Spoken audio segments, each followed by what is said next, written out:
Welcome everyone to a new episode of the Conscious Action Podcast. I am Berneman, your host, and I have the pleasure of being joined for this episode by Bandana Tewari that I'm super excited to have this conversation. So first of all, Bandana, thank you so much for taking the time to be here with me online. I'm here in New Zealand, you are now in Bali in Indonesia. So thank you so much, first of all, for taking the time to be here. Thank you. Thank you for having me. Thank you. And can you please introduce yourself to all of our audience? Sure.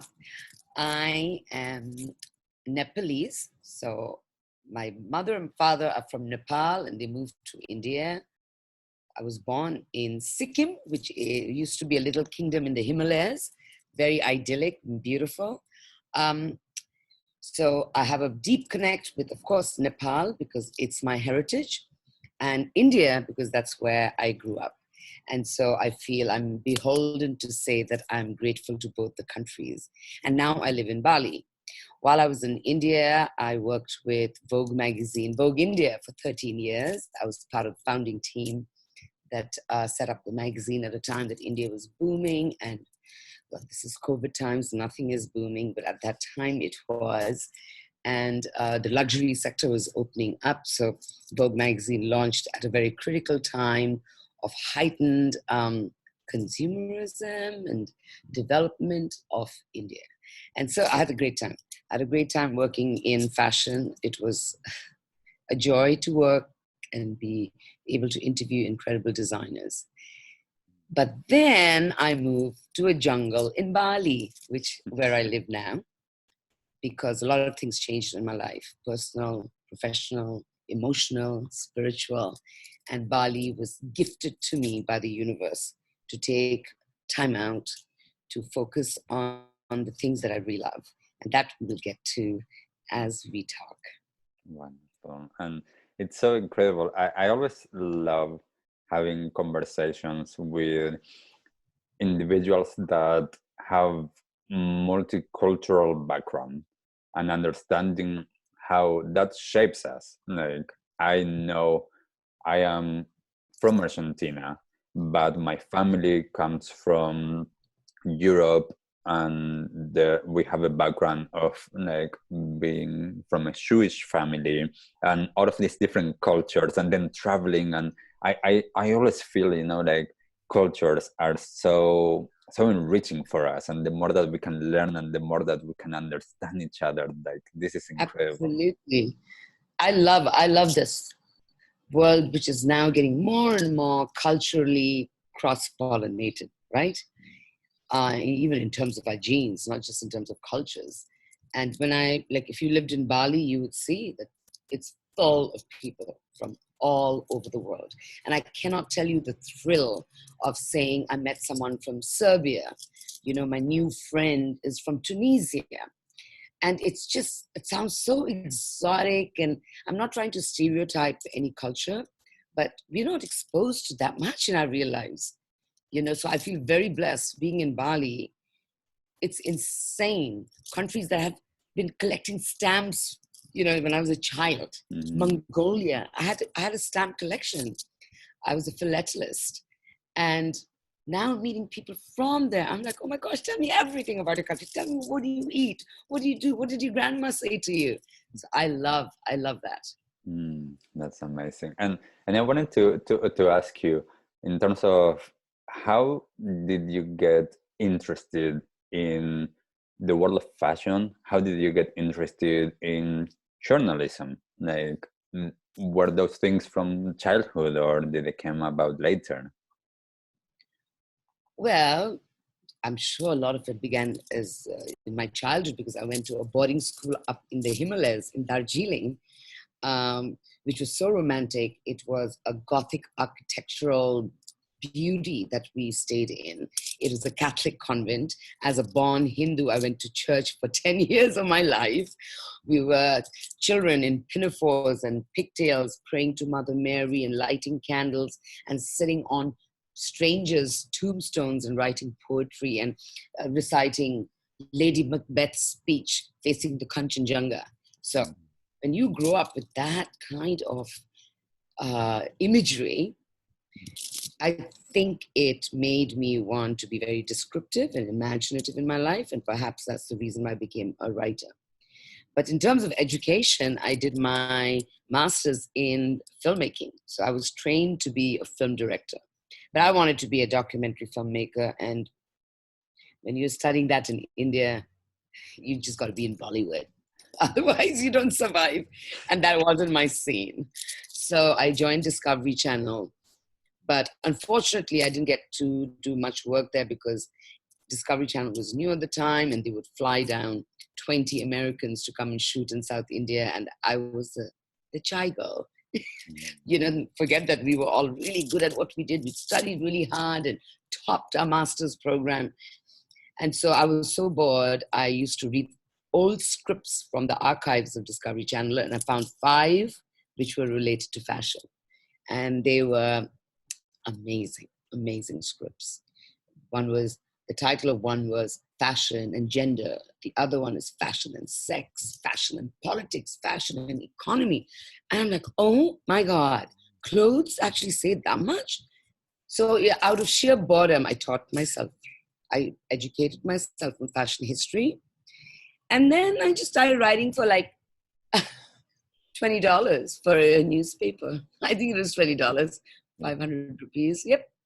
And slowly, I started writing more. And because I'm not from a fashion institute, I love sociology and psychology. I studied both. I'm a film, I did my master's in filmmaking. So when you look at films, you have to see it from the gender lens. You see it from the feminist lens. You see it from, the patriarchal lens.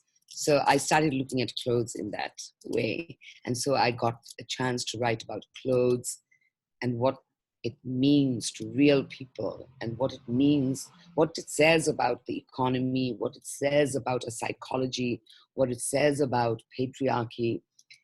And I lucked out. I just continued to write. And then when Vogue came to India, they hired me. So that was my journey with fashion. So I'm not a trained journalist. I'm not a trained fashion journalist for sure. But through films and film criticism, it gave me, I hope, a voice that resonated. Oh, that's beautiful. And it's interesting because, I got here through working with conscious action, and like 1 year I was researching what's the next topic that I wanted to touch on. And someone mentioned fashion revolution. And I was like, I'll look into that. And it was kind of like this new world that I knew nothing about. And I actually, the other week I wrote something for like a little blog for Fashion Revolution New Zealand about a little bit of my view and how, for me, just the fact that I am wearing clothes, like any kind of it, even if I think it's fashion or not, like I'm part of that industry. And, yes. And how my decisions actually have so much of an impact. And I wanted to, before we get into really the fashion revolution and what's happening and what can be, what was your experience working for Vogue, and how different, perhaps, because this is just not knowing enough, how different was it working for Vogue India than perhaps the other publications of Vogue? Working for Vogue India was amazing. Can you imagine you're part of the launch of Vogue in a massive democracy with the second largest population in the world, right? Your GDP is soaring. The whole world is looking at India as the next destination. Indians are the ones who are fueling Silicon Valley, the technocrats of all the top technology companies. So you can't imagine you're part of a country that is like blossoming. And Vogue India was basking in it. So we got such opportunities to go and be representatives of a country that needed to be noticed, that needed to be promoted. So all my experiences were wild. I mean, I had the Vogue life, flying everywhere, interviewing Karl Lagerfeld and Gaultier, then you name it, you know, Maria Grazia from Dior, to flying to New York, then you go to Tokyo because you're going to interview Raf Simons. And when I think back on that life, it was absolutely like a fantasy world. And if someone asked me, what was that life like? I was like, yeah, hell, it was really top notch. Yeah. You know, I don't have to like sort of calm it down and pretend that it wasn't out of the world. It was. And it's no different from other Vogues. Because don't forget, Vogue Korea went through the same kind of process, and there are Vogue Mexico, Vogue Arabia launch. So it's all very similar in the way that Vogue gives you that platform and opens doors for you and takes the best of the best of the best, right? It was amazing. And I worked with them for 13 years. I learned so much. I had the privilege of sitting with the top creative heads of the top brands all over the world. And I'm so excited and grateful for that. What did change for me along the way is that I'm Nepalese who grew up in India. We are still a developing nation. We are still in a country where there's abject poverty and untold wealth. We are still in a country where men rule. It's patriarchal. I mean, India is almost bipolar, you know? It's bad, the good and the bad, the rural and the urban, the vernacular and the English. It's like contrast. So I think while we were commenting on this contrast and sort of enjoying it and laughing about it or whatever, I think the contrast of money, the haves and the have-nots, becomes very, if you are on a certain journey, then it becomes very difficult to just look at a great piece of clothing that costs so much money and it's beautiful, don't get me wrong, but I'm thinking, damn, that money could have gone somewhere else that could have helped so many other people. And I say this often, it was my personal journey. This is not anxiety about me working with a big magazine, an amazing magazine like Vogue. It was just my own personal journey that I started thinking, I started feeling a little guilty. I started asking myself questions about what we are promoting, supporting. Do we know the value of money? How many watches do you want to buy? Can't you contribute a little bit to make somebody else's life better? And why do we need to buy so much? Well, what is the need for you to have 10 watches and 5 cars? So it was all these little questions that kept popping up. And I went through a very personal, emotional turmoil in my life. And so I checked out at a time when I needed to check out from a bustling city of Bombay, the party center of India, and came to Bali, to a jungle, quiet and beautiful. And I worked with Vogue even from here for about almost 2 years.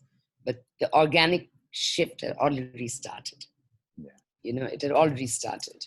And I still remember when I was here, I got a letter from Susie Menkes, who is, you know, fashion director for Condé Nast International. And she does the, what do you call it? The Condé Nast luxury conference. She organizes these conferences all over the world, and she picks up amazing topics, and she gets the best people to attend and to talk. And I've been a bit of her little protege over the years, the 13 years that I'd see her during Fashion Week and whatever.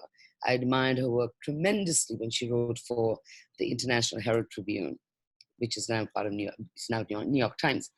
And she wrote me a letter saying, I am very excited to invite my friend, you, Bandana, to come be one of the keynote speakers for a conference, Condé Nast International Conference in Oman, and the topic was mindful luxury.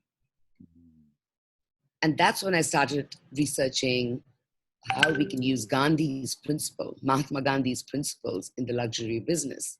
So I remember going to a co-working space in Ubud and putting my head down, researching and researching. And I wrote this speech. And when I gave the speech in Oman, it was fascinating when I saw the response. You know, it was everyone, the owner of Condé Nast, Jonathan Newhouse, to Alba Elbaz, to the CEO of Vetements, everyone. I'm not saying it was me. I'm talking about they all resonated to the principles of Gandhi. Somehow, Gandhi had affected their lives, whether when they were a teenager growing up or an adult or in college. And I was like, oh my gosh, you forget the impact of incredible men and women like Nelson Mandela, Mahatma Gandhi, Dr. Martin Luther King, how much these people have inspired people in our business, in the luxury business. So I thought, you know what? This is it. This is where I'm going to focus my time to talk about mindful luxury, go back to old principles, philosophies, and ideologies, and rejig them so they work for our contemporary lives. And then I decided to resign, because to be a sustainability activist, to be an authentic activist, I couldn't take from one hand and give from the other. I had to resign, not because I didn't love Vogue. I do. I still do. But I can't tell people, don't shop so much, and then still say I write for Vogue. So I had to resign, which was a very difficult decision. But it changed my journey, and I'm happy about it. Nice. That's fun. And I think that it's so interesting, as you mentioned, like this is one of the key things that I try as much to talk about with everyone that comes through my events and my workshops, is that we are all in a different journey. And just because I didn't know something before doesn't mean that I cannot learn it and I cannot change. And because I go through this journey doesn't mean that everybody needs to go through it. And everybody is going to resonate with something different. But I do believe that fundamentally, we all are caring, kind, loving, compassionate beings that we have been living, at least now, we have been living in this fast and, like, in a sense, materialistic world that has conditioned us into that. And there needs to be some kind of awakening within us, whether that comes from spirituality, whether that comes from like our families or relationships, or whichever it is, where it comes from, that shift in awareness and consciousness that allows us to be like, okay, I think that now my path is going to that other direction, and I'm being okay with going through that journey, which is not easy. No, it's not easy, but at the same time, it is almost too easy, because if you use the word consciousness, that consciousness belongs to you. It's an individual act of consciousness, right? So we're not looking at society at large. We're not looking at the government. We're not looking at institutions. Consciousness is in you. So I have control over it. So it is actually quite simple. If I change my consciousness, then I am the custodian of change. If I'm the custodian of change, and if you're the custodian of change, then it's individuals that will allow collective change. Collective change on its own is nothing. It's just an abstract notion. Unless we believe that it's every unit that makes the whole, that whole is absolutely nothing. So fundamentally, it's actually quite simple, right? Because it's about you. It's about me. It's about personal choices. So you're right. Everyone is going through their own journey. So I can't turn to the next person and say, hey, man, what, you're still eating meat? Or you're not vegan? Or you're buying leather? Or you're spending that much money? That's not for me to judge. I can talk about my own truth. And I'm going through a certain journey. And I'll tell you authentically that I've struggled with it. I have given up things that I didn't want to give up. But to be authentic, I have to, right? That's my journey. This is not about us against them. This is not about shaming people who are not really, we're just learning about sustainability now. But the more I write and read and talk about sustainability, it's become really, really clear that personal responsibility is everything. You know, we can keep looking outward and thinking someone is going to change the world for you, but we can do things to change our own little worlds. And for me, that has become a big way of propagating my version of sustainability, because there's so many different amazing people who've been in the business for 40 years who they deserve all the accolades. They're the ones who are the real sustainability activists. I'm just a beginner. I'm learning on my feet with my head to the ground, and I want to lead by example. So whatever I say, I have to do. I have to walk the talk. And I feel like if I can do it, it's actually quite simple. So can you? And I can talk about it, and it's hopefully inspire people to do little incremental changes in life that will have huge impact towards people and the environment. Yes, and I think that's, for me, that's always the key: personal responsibility, and what's the next step for you. And again, like, not pointing fingers, not shaming. Like, I look back at my life. I grew up in Argentina, meat eater, like dairy, like, country as well. And so, like, that is part of my upbringing.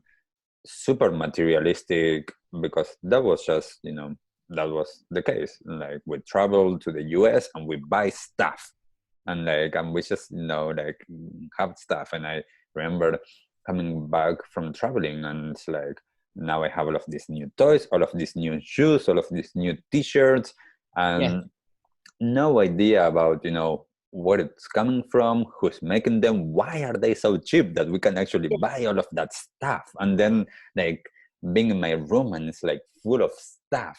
And and for the past 15 years, really, that this has been part of my own personal journey, is becoming more attuned and connected with myself, more aware of what's actually happening, and that connection for me with the environment. And by starting to understand that, understanding, okay, how do I want to live with myself and in relationship to the outside, other people, my environment. And I decided, and I think that this goes actually really into this topic as well. I decided in my life I wanted to live slowly with minimal stuff. And so it's kind of like decluttering the materials, and as well decluttering what's actually of the mind. And I'm being more open. So, like, developing, for me, like, my spiritual path is really important, but as well, what's actually here. Like, I decided, like, okay, I need to donate a lot of my clothes, and understand I'm not going to give everything away, because if not, then I need to buy new stuff, and and just making those personal changes. But that's what consciousness is about, right? I mean, consciousness. So conscious, and then you have to be conscientious. So conscientious is about a certain sense of justice and goodness. Conscious is that you are diving inward first for change, right? I just feel like, because I've been in mainstream fashion, I was very much the consumer. I had too much stuff. And, the term of that book, stuffocated, that you are suffocated by the stuff that you've accumulated over life. I was very much the stereotype. But the more you give up, you realize how little you need. So that act can only come from you. Now, this is not to say that we don't like good things. It's not to say we don't want to buy things. We have to support many people in this industry that depend on our consumerism. But we all knew that it was an excess. What we were doing was excessive at the cost of people who are making it many continents away. So conscious buying is something that we need to inculcate as almost a philosophical practice as human beings. You know, I need to live mindfully. As much as we care about what we ingest into our body, we should care as much about what we put on our bodies. We keep thinking they're two separate things, you know? I'm fascinated when, ironically, the whole yoga business, which is billions and billions of dollars world over, thrives on an industry of clothing that makes yoga clothes in polyester. For me, that's a bit of a joke. I mean, you know, we are wearing petrol on our body while we're vegan when we eat and you're doing yoga. It's so incongruous. So I think we need to we need to see that cohesive whole, that whatever we do, the choices that we make for our food, our clothing, our attitude, our emotions, our interaction with people and everything around us, the trees, the sky, the full moon, whatever, they're all interrelated, you know? And so you can't say I'm vegan and be a complete prick to a woman. How does that work? So the idea that you're a whole, that you have different parts, but every part can be polished like a diamond, you know. I think we need to look at ourselves as human beings, like whole beings. We keep dividing our minds, you know. Yeah. If I go to, it happens here all the time. People come here for spiritual practice in Bali and then they'll go back to New York or Berlin or big city and basta, you know. It's almost like it's a spiritual holiday that they come for. So does that make you genuinely interested in the practice of being one with the universe? So I think we need to start looking at environmentalism, sustainability as something that is living, doing part of your life, of your day, of every hour of your life. So it can't just be, I'm an activist, and then, you know, you raise your hand on certain occasions, and then you sort of dive under the covers when it doesn't suit you. Yeah, and I'm curious if you can share, because I do know that as I was ignorant of some of these facts, a lot of people are ignorant of, and I'm not saying this as belittling, ignorant of just we don't know on what is going on with the, like, what goes on to actually make this like a t-shirt. Like I know, because for the last few years I've been researching and I've been part of the fashion revolution movement. But for the people that are listening and perhaps don't know, can you share a little bit what it takes? Of course, because typically the t-shirts that we wear, which costs us nothing, the cotton comes from one country, then it's sent to another country to be turned into yarn. Then it's sent to another country to be turned into a textile. Then it's sent to another country to be cut into t-shirts. Then it'll probably reach America where someone will screen print, I love New York, or it's sent to New Zealand and someone will write, I love NZ.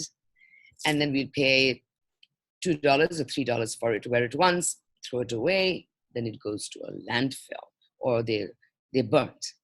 And we know from Ellen MacArthur Foundation, the statistics, that every second a garbage truck of clothes goes into a landfill or is burned. Every second. So can you imagine, I'm sitting here. So now, boom, boom, boom, boom, every second. It drives me crazy when I think about it that way, you know, because it becomes so realistic that it's not just about saying 20% of this and 30% of this. No, every second, a big garbage truck. It just makes me feel sick in the stomach. And we should feel sick in the stomach because we are demanding this kind of degradation of the environment because we are not aware of what it takes. And look at the trajectory of that t-shirt. It goes through so many countries. Think of the carbon footprint. Now with COVID, because of this supply chain, with COVID, the supply chain has been so disrupted. Now we see the inequalities. When factory workers in Bangladesh do not care about COVID, they care about starvation. because the richest brands in Europe have decided to take away the contracts, to not honor the contracts which were already signed, which took away billions of dollars from the economy. You see, this is the world that we live in. The rich are getting richer, the poor are getting poorer, and the poor are being milked for all the hard work. And we are buying t-shirts that cost $2, $3 on the sweat and blood of the factory workers that live millions of miles away from you in underdeveloped and developing countries. That's an unfair system.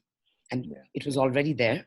COVID made it bare. The wounds are so wide open that brands cannot hide anymore. And we will hold them accountable. Thank God to social media, we will hold them accountable. Yeah, and I think that, you know, for me, when I started researching and things like what you just mentioned, the amount of garments that end up in landfill and the amount of water, like if I'm not mistaken, and I've read this like in different ways, but for the picture that really resonated with me was to make a t-shirt like a conventional one, the amount of water that it takes to make it is the fresh water that someone could live off for a year or 2 years or something like that. 2.5 years. 2.5 years. Like one person drinking capacity, one person for 2.5 years. That's the amount of water is taken for one t-shirt. Yeah. It involves everything from cotton farming to the dyeing to the manufacturing. But when you think about that, imagine if you went without water for 2.5 years. There's no chance, right? Yeah. And so we have to be careful about what we buy, where we buy it from. We all hang on to our smartphones. We have access to information today. So we need to be mindful consumers. By all means, go out and buy things that you love, and go on a journey. Going on a journey of sustainability is exactly this. It starts with informing yourself, right? It is not about going and buying an organic t-shirt. It's not. It's about informing yourself. Because for all you know, if you're in India, in a state where cotton is farmed, the amount of water that cotton farming takes, the lands are becoming arid, right? So farmers' lands are being parched, so they may not even have drinking water because all the water resources go for cotton farming. So are you better off wearing a polyester there? If you hang on to it? Perhaps. Yeah, and I think that's, like for me, that has been the interesting thing as well on thinking when a few years ago I watched The True Cost and I watched River Blue. Andrew Morgan's True Cost, yes. Yeah, and I really, like, I've done some screenings of those documentaries to be able to spread a little bit of and have people see the impact of it.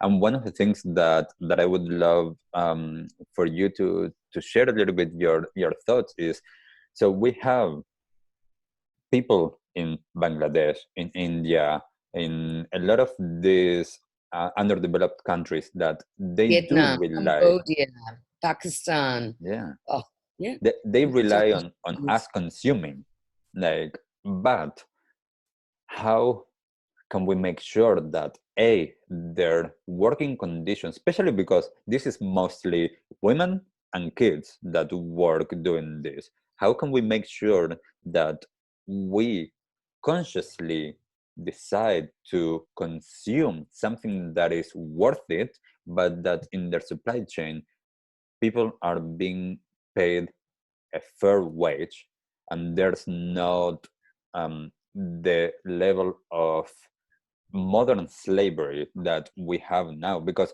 I think that's like you said before, like a $2 t-shirt, and just I sometimes think, like, how does something cost $2? Like, just the tax of, like, or the transportation should be more than that. So who didn't get paid there? Well, the last rung in the supply chain and the value chain, the woman who's sitting in a village on a bed, imagine this, and because it is true, sitting on a tiny bed with two little children that are sleeping beside her. And she makes 50 cents per unit because she is embroidering a little butterfly in the t-shirts that have come from a factory to her. And she has to do many of those t-shirts to make whatever, $5, because they're per unit. Then she has to feed the children. She has to send them to school. These are some of the poorer nations which employ women, because women form a huge part of the clothing business, right? And most of the women, it's called the home worker economy. They live at home. They raise the children. They cook for their husbands. They go and farm. They have the helping hands in their husband's job, which is as a farmer. They are the ones who are not represented. They don't have any labor rights. They don't have any institutions, organizations that look out for their health care, for child benefits, nothing. So you are a slave. You are a slave to this economy because there's no accountability about millions of these women who are working just so we can buy things cheap. So how can we ensure, as I said before, we have every tool now to be informed. We used to say 7 degrees of separation. Now with Twitter and Instagram, I can write to the orange face Trump directly. You know what I mean? No one is exempt. Yeah. You have a direct access to find out through companies, through hashtags, through social media campaigns, if what you're buying, what you're consuming has a sense of equality, reality, compassion. We are well equipped with all our social media platforms to find out. And that's why all these campaigns like Fashion Revolution, Extinction Rebellion, all of these, what look like very radical movements, they're there to empower you as a consumer. So we should all be part of these campaigns to hold companies accountable if they're not transparent, if they are making billions for themselves, not millions, billions for themselves, while countries like Bangladesh has just been pushed into further poverty because the billionaires just take off when they want to and disconnect and disengage their business practices when they want to. So we have all the tools. I think we should individually know that we have the tools. We don't need the government to come and tell us. You have your phones, you have your computers, just go out there, research. I think that's the first step. Yeah, and I do think, like for me, and I actually remember I did my postgrad in neuroscience back in 2008, and back then I remember one of my teachers saying something about leadership in business, and how back then he was saying the importance that how we need to change this, the importance of having women at the top levels of the company. Absolutely. And I think that this is what you were mentioning at the very beginning, this patriarchy and this way of, like some of these billionaires running these companies, they are not thinking, perhaps, like, I don't want to say anything on particular people, but like what I can see as these companies are, making these billions of dollars, and they are making those billions of dollars in spite of these workers of them not being able to even survive and not being able to actually give food to their kids or like allow themselves to have any kind of good life. And it's a very interesting thing that I don't have the numbers, I don't know, but I would assume that most boards of most of the big companies are not comprised of women. They're not. First of all, think about it. The 7th richest man in the world is the owner of Zara, a fast fashion company that makes most of their clothes in developing nations, right? It just drives me crazy when I think about it, because you are a billionaire. You're the seventh richest man.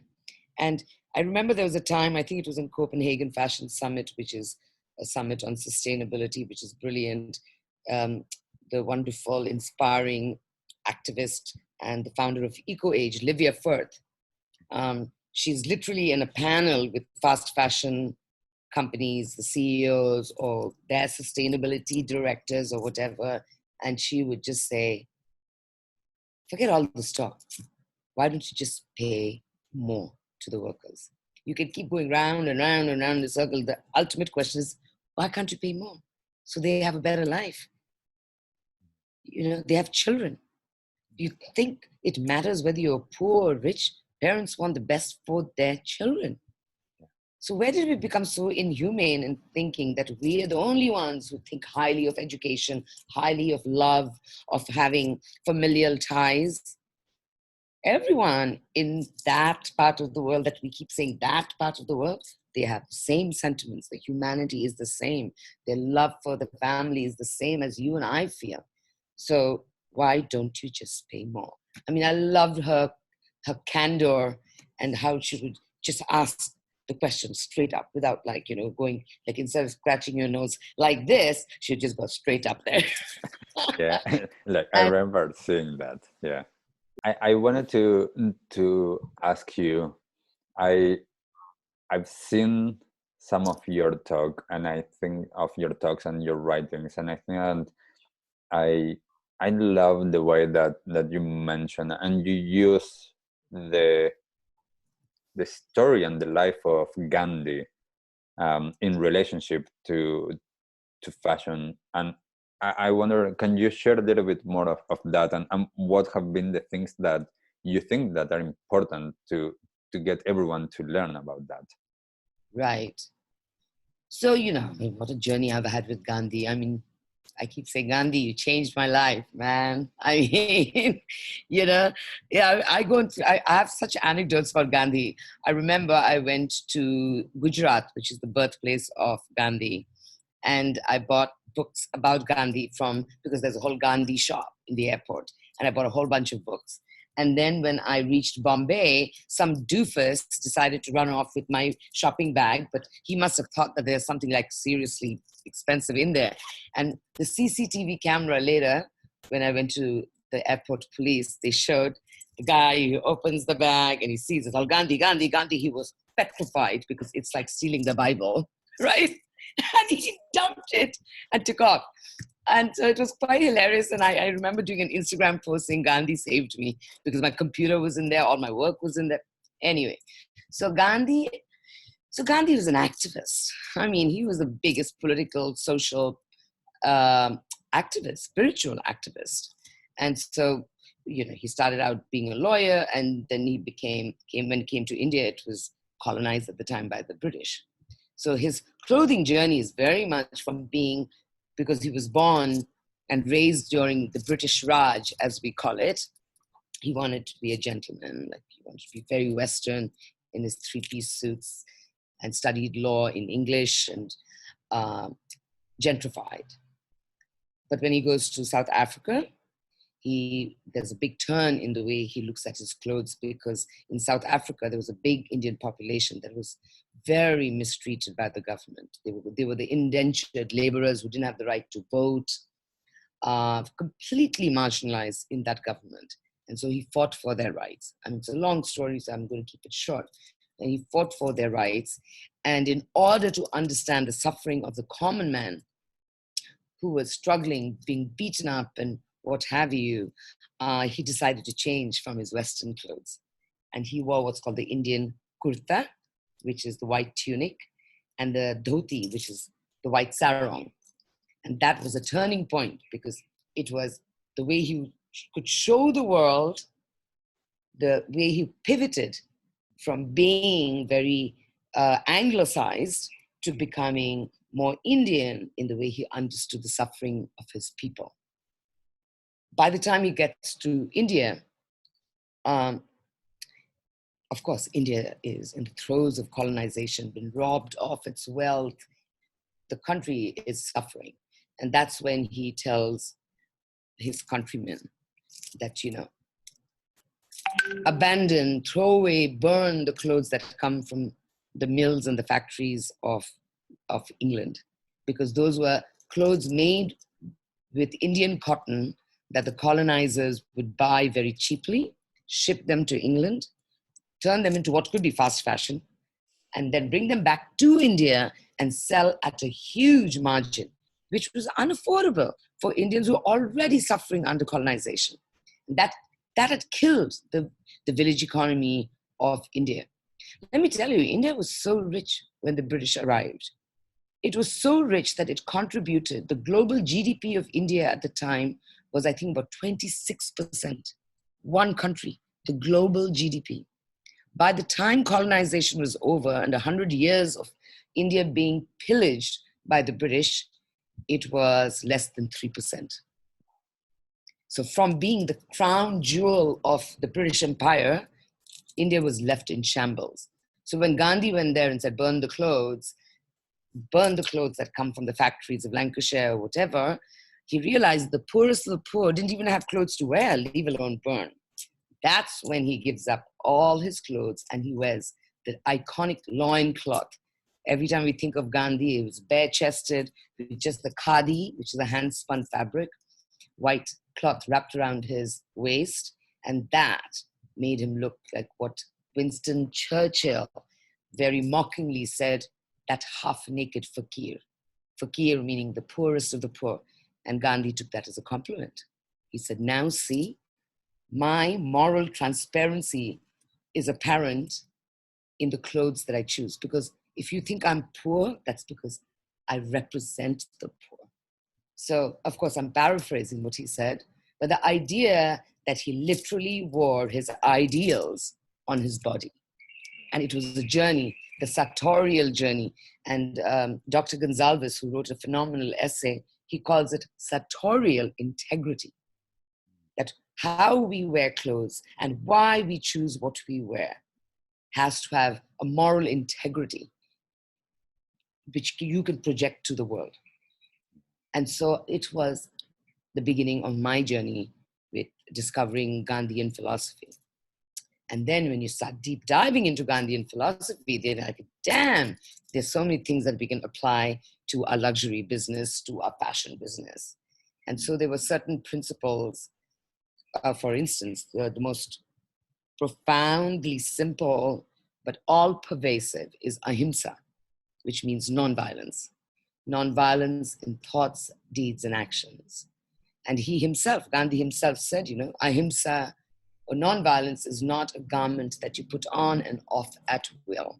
The seat has to be in the heart and has to remain forever so. And ahimsa is the most beautiful ideology that we can personally imbibe because it is so simple. I can take full personal ownership to be non-violent towards people and the environment. I know it may be difficult for people to sort of acclimatize to this idea, but it's something that is so doable in our day-to-day lives. Non-violence in thoughts, deeds, and actions. So I find that profound and should really resonate with CEOs of fashion companies. We need to sit. And Gandhi was very much, so one of the people that he influenced, there were so many incredible people he influenced. One of them was a phenomenal economist called E.F. Schumacher. So at a time when Gandhi would say, I do not believe in a centralized government, he was an anarchist. He believed in village economies, that every village should have its own unit of democracy and functionality.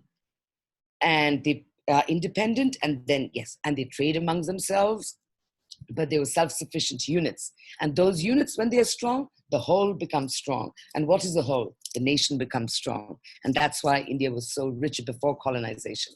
And he wanted to go back into that economy. But when India got its independence, then it was all about how industrialized can we become, how modernized can we become, and how quickly and quickly and quickly.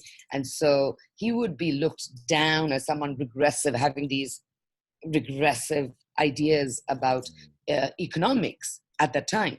But E.F. Schumacher observed and was deeply influenced by what Gandhi thought about economics.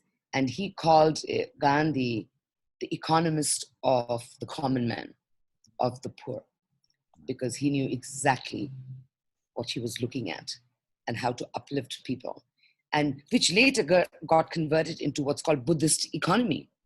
So we need CEOs to be Buddhist economists in conference rooms now, because enough of this trading people like products, enough of this inequality. But that inequality can only be apparent in your heart and your soul if you really believe in certain ideologies of kindness and compassion and equality and egalitarianism, that we are all human beings in this one planet.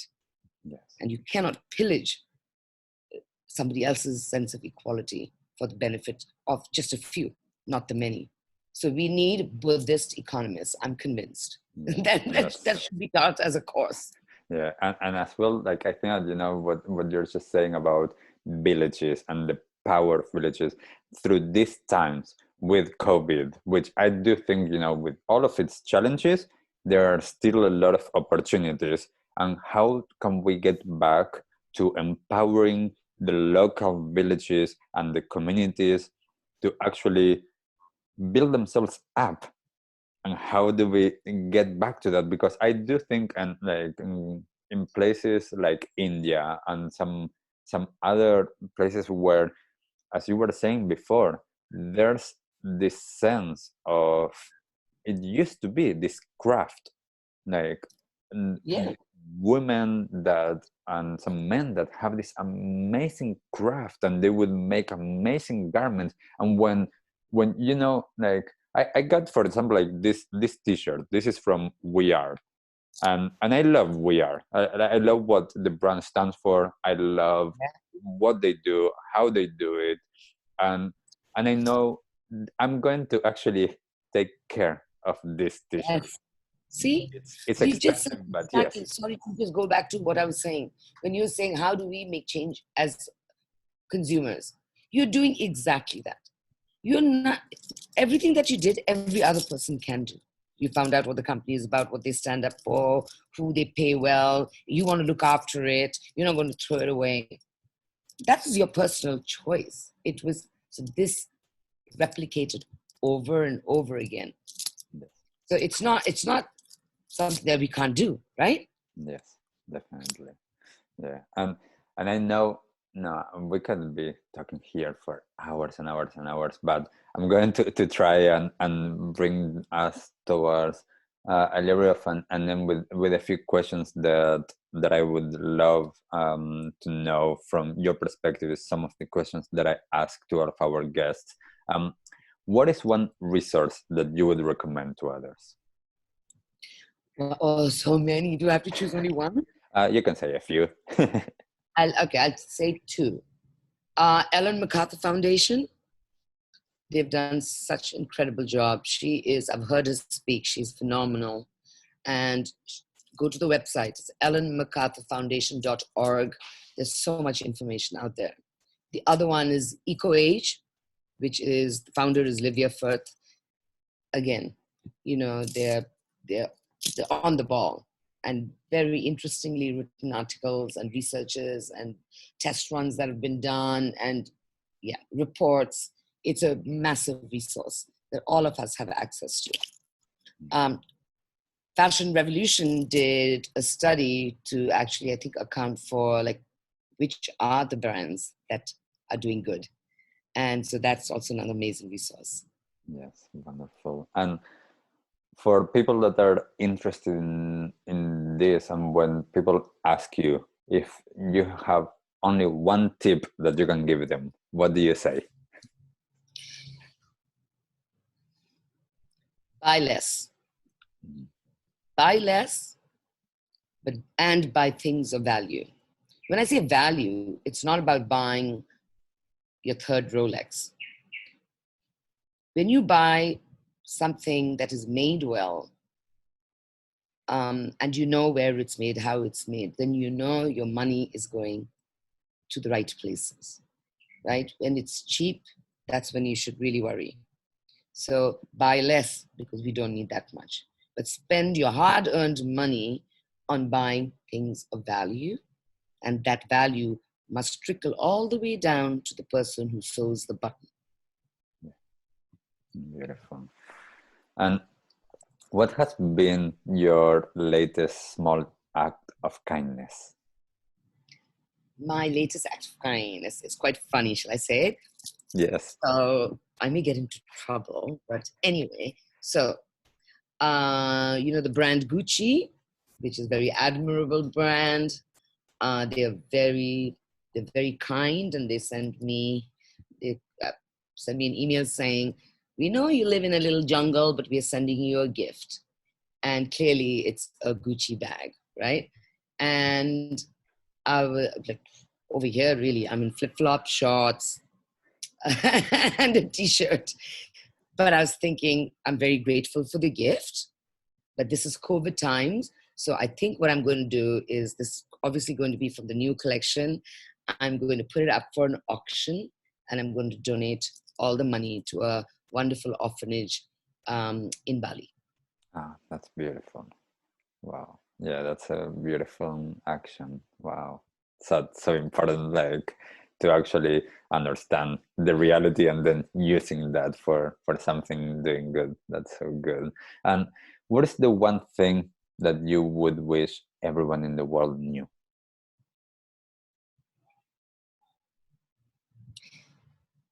That we are all interconnected. So if you think what you do has no repercussion, you're wrong. Whatever you do is going to affect something or someone. The interconnectedness. I'm connected to you, you're connected to that, we are connected to the trees, the moon, the stars. Whatever is molecular is also cosmic. I mean, I get goosebumps when I talk like this because it's so true. Everything that is in your body, the minerals, the elements, right? Hydrogen, carbon, nitrogen, we have gold in our body, we have all of that is also in the stars and in the planets. It all comes from this big bang. So we are stardust. So yeah, everyone should know that we are stardust. Nice. Yeah, and I love that interconnectedness, because for me, the more that we understand how interconnected we are with everyone, then that starts to change our perspective on how we act and what we do.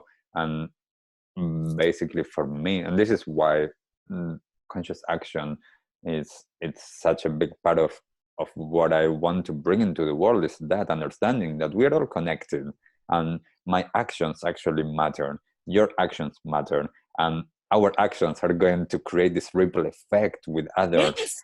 And that is how we are actually creating what you were mentioning before, this abstract social movement, and like all of these changes that are big, like they don't exist, they are comprised of us, that we are all connected. And when we understand that, we are powerful. We are. I mean, I love going to old philosophies. This is not about religion. It's very secular notions in philosophy. And one is dharma and karma. So dharma is your moral code. Moral code, not in terms of any religious sect, or your own conscious morality. If you're given a choice, if you're in a situation to make a choice, are you going to do something good or are you going to do something bad? When I say good, that is going to be good for you and everyone else. Bad because it serves you only and nobody else. So that moral code is going to define your dharma, right? And then that leads to karma, which is causation, which is, if your dharmic path is good, your karma is good. So what you do brings good to the world, and so your karmic destiny is going to be beautiful. So I really believe in that. We all have choices. Dharma tells us that we are not ruled by some fiction character up there and someone is a puppet master. We are the puppet masters of our own souls. So what is your dharma? because it's going to define your karma. And if you look at it, you can apply it to environmentalism, sustainability, kindness, compassion, mindful living, mindful eating. It's pretty secular, don't you think? Yes, definitely. And I mean, I live by these principles, and I do understand how we are creating life and how we are co-creating it with everyone around us, and the importance of understanding that, the importance of understanding my impact, my actions, and that there's an impact on what I do and what I choose. And if I understand that, and the person next to me understands that, and everyone understands that, we are creating the change that we want to see in the world. Yes. Be the change that you want to see in the world. That's Gandhi's quote. He said it. Yes. And I think that, once again, like, we could continue talking with this, but for everyone that wants to find more about you and see more of your talks and everything that you do, how can people find you? Well, you know what? People who think I'm like really out there promoting myself, I just have one platform, which is my Instagram, which is Behave Bandana. And can you imagine? You think I'd have my act together and have a Facebook page? No. My Twitter is stagnant. It's only Instagram, Behave Bandana. I usually post my work and also some of pictures of my crazy life, because I think that's what I love about IG is like you can, if you want, get a holistic picture of who you are. Just because I'm a sustainability activist doesn't mean I don't like to party like a dog, or, you know, all of that. I think people need to see that you're an authentic human being, that you can have fun and be an activist and stand for people's rights and be able to cry, all of that. Definitely. Thank you so much, Bandana, for taking the time to talk with me and to have this conversation. And I do really recommend everyone to go online, go to check Bandana's IG. Just Google Bandana Tewari, and then I'll also put some of the links on the show notes so that it's easy for everyone to go and see it. But check out some of the other work that Bandana has out there, and you keep on doing stuff. And thank you so much for all of the work that you do and for being a voice for all of these topics. I think that it's really, really amazing to be able to have that passion, really, and to actually do your research and be a voice for change. Oh, thank you so much for having me. I feel so grateful. I keep thinking, oh my gosh, I'm sitting so far away, and who wants to be interested? Who's interested in listening to me? And then, you know, all magical people like you arrive and they're like, you know, that's incredible. Yes. I feel very grateful, and thank you for whoever's listening, and you know, look out for the world, people. Yes, mama Earth, you know, Pachamama. Yes, definitely. So for everyone that is listening to this episode, thank you so much for listening. And I would love to know if you see this on IG or anywhere that you find this. Give us your comments. What did you learn about this episode? What are you doing with this topic? How are you relating to the clothes that you're wearing in your life and the clothes that you might buy? And how are your consumer behaviors changing based on some of the things that you listened here? So once again, thank you, Bandana, for being here, and thank you for everyone that has listened to this episode. Looking forward to seeing you and being in the next episode with all of you. Looking forward to that. Until next time, bye. Bye.